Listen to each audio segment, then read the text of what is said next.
ओम नमो भगवते वासुदेवाय। नमस्कार दोस्तों, आप सभी का एक बार फिर से स्वागत है हमारे चैनल में। आज सुनेंगे निर्जला एकादशी की व्रत कथा।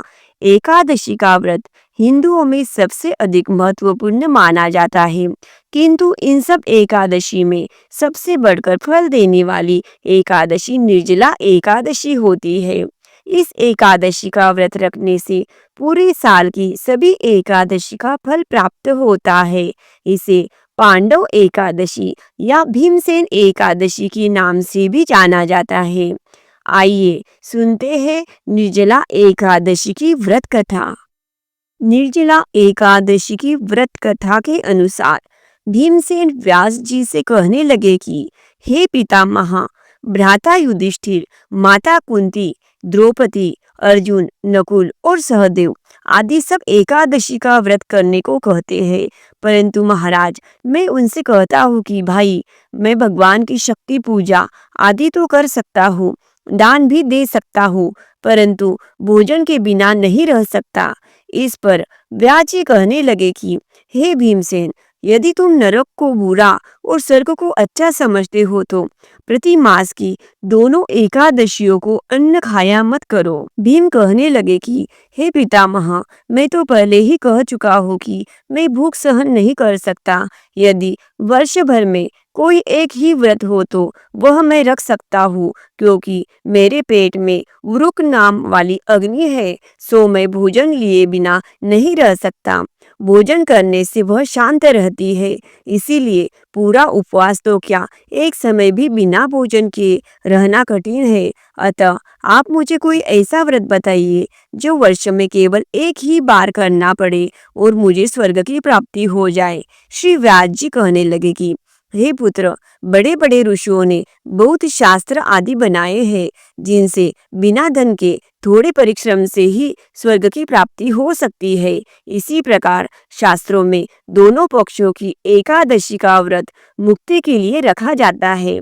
व्यास जी के वचन सुनकर भीमसेन नरक में जाने के नाम से भयभीत हो गए और कांपकर कहने लगे कि अब क्या करूं, मास में 2 व्रत तो मैं कर नहीं सकता। हाँ, वर्ष में एक व्रत करने का प्रयत्न अवश्य कर सकता हूँ। अतः वर्ष में एक दिन व्रत करने से यदि मेरी मुक्ति हो जाए तो ऐसा कोई व्रत बताइए। यह सुनकर व्यास जी कहने लगे कि वृषभ और मिथुन की संक्रांति के बीच में ज्येष्ठ मास के शुक्ल पक्ष की जो एकादशी आती है, उसका नाम निर्जला एकादशी है। तुम उस एकादशी का व्रत करो। इस एकादशी के व्रत में स्नान और आचमन के सिवा जल वर्जित है। आचमन में 6 मास के अधिक जल नहीं होना चाहिए, अन्यथा वह मद्यपान के सदृश हो जाता है। इस दिन भोजन नहीं करना चाहिए, क्योंकि भोजन करने से व्रत नष्ट हो जाता है। यदि एकादशी को सूर्योदय से लेकर द्वादशी के सूर्योदय तक जल ग्रहण न करे तो उसे सारी एकादशियों के व्रत का फल प्राप्त होता है। द्वादशी को सूर्योदय से पहले उठकर स्नान आदि करके ब्राह्मणों को दान आदि देना चाहिए। इसके पश्चात भूखे और सत्पात्र ब्राह्मण को भोजन कराकर फिर आप स्वयं भोजन कर लेना चाहिए। इसका फल पूरे एक वर्ष की संपूर्ण एकादशियों के बराबर होता है। व्यास जी कहने लगे कि हे भीमसेन, यह मुझको स्वयं भगवान ने बताया है। इस एकादशी का पुण्य समस्त तीर्थों से अधिक है। केवल एक दिन मनुष्य निर्जला रहने से पापों से मुक्त हो जाता है। जो मनुष्य निर्जला एकादशी का व्रत करते हैं, उनकी मृत्यु के समय यमदूत आकर नहीं घेरते, वरन भगवान के पार्षद उसे पुष्पक विमान में बिठाकर स्वर्ग को लेके जाते हैं। अतः संसार में सबसे श्रेष्ठ निर्जला एकादशी का व्रत है, इसीलिए यत्न के साथ इस व्रत को करना चाहिए। उस दिन ओम नमो भगवते वासुदेवाय इस मंत्र का उच्चारण करना चाहिए और गोदान करना चाहिए।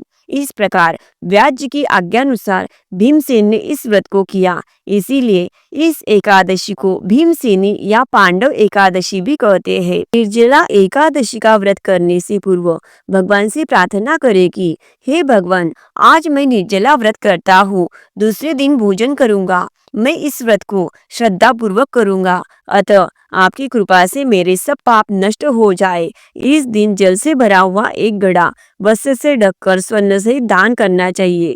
जो मनुष्य इस व्रत को करते हैं उनको करोड़ सोने के दान का फल मिलता है, और जो इस दिन यज्ञादि करते हैं उनका फल तो वर्णन ही नहीं किया जा सकता।